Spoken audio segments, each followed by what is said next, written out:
Today we're going to do a little bit of an abbreviated version of what I normally do when painting, simply to save time here. Sometimes it can take me 7 to 10 hours to paint something, so I've condensed some of the steps, but I'll go over the basic procedure that I use for making, then painting any of these models, all the way from start to finish. So really, the models that I use are of a very small scale. So this is the one I'll be painting today. It's a little dwarf.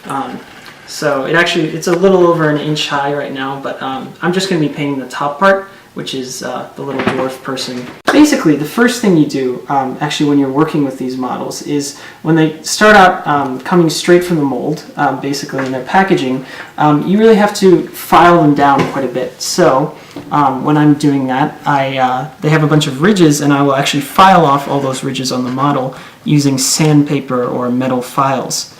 After that, there'll be quite a bit of shaving involved, so I'll also probably be using some type of cutting tool to cut off those little extra bits that get especially annoying, or if necessary, I can also whip out some pliers and deal with them like that.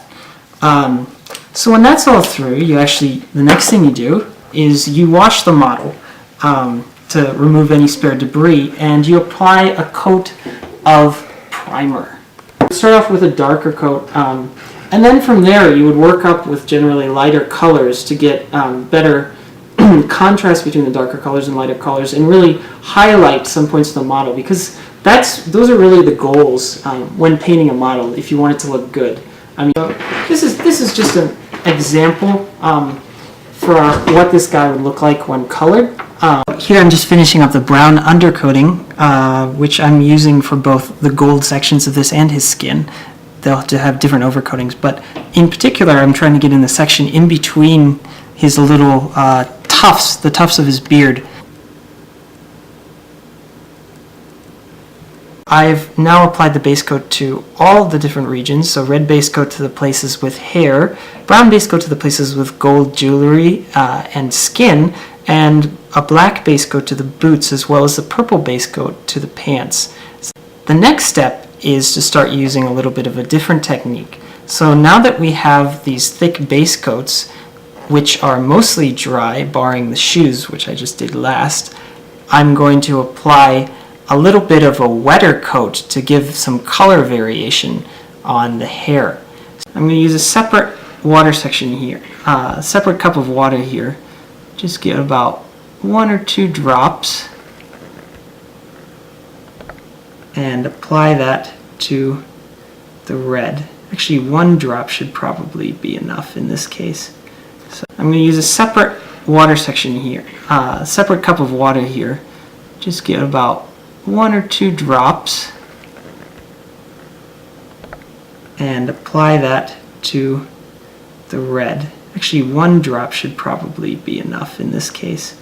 So now this red is not quite watery enough for my taste, in point of fact, so I'll have to get 1 more, maybe even 2 drops in here and see how that goes. Yeah, we'll go with 2. Okay, so now I've got a pretty watery red here. I'm actually gonna take my brush with this watery red, even get the tip just a tad bit wetter here, and apply a little bit of that to some of his beard sections to give some color variation. Now you have to be careful. You have to maintain constant wetness on this, otherwise it's going to get extremely red far too quickly. So this is called a wash. Now after you apply the wash, you actually want to suck up some of the excess. Do a little dry brushing here. So just dab it in the paint, dab most of that out on a towel, and then apply the dry brush. So you want it almost bone dry so that practically no paint is coming off on the paper, because that's the key to getting a nice highlight job.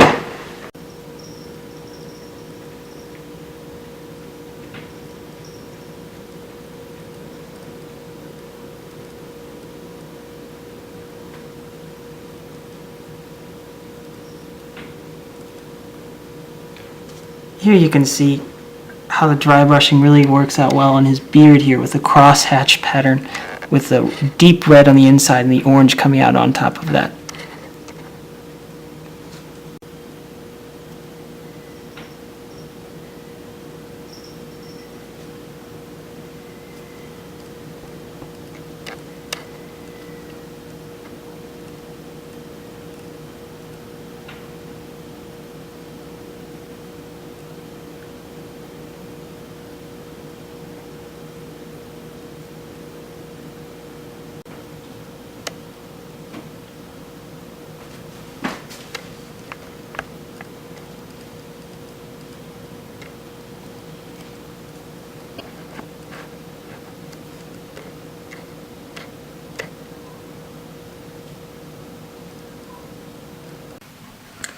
So you can see here I'm just adding the finishing touches to some of the gold. It's always nice to give it a little extra white in the corner to sparkle. But I'm mostly done with his jewelry and what have you.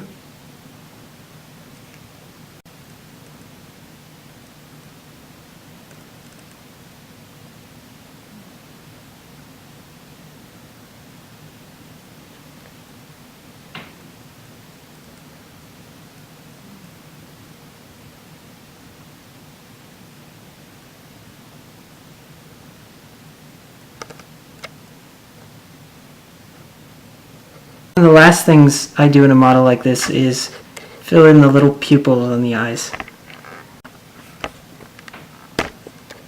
Okay.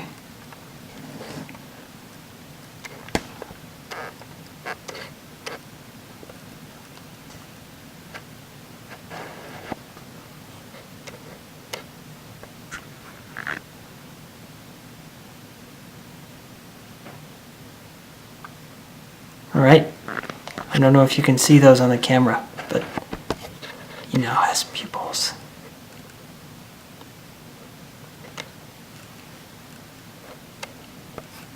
Here's an example of some of the other work I've done.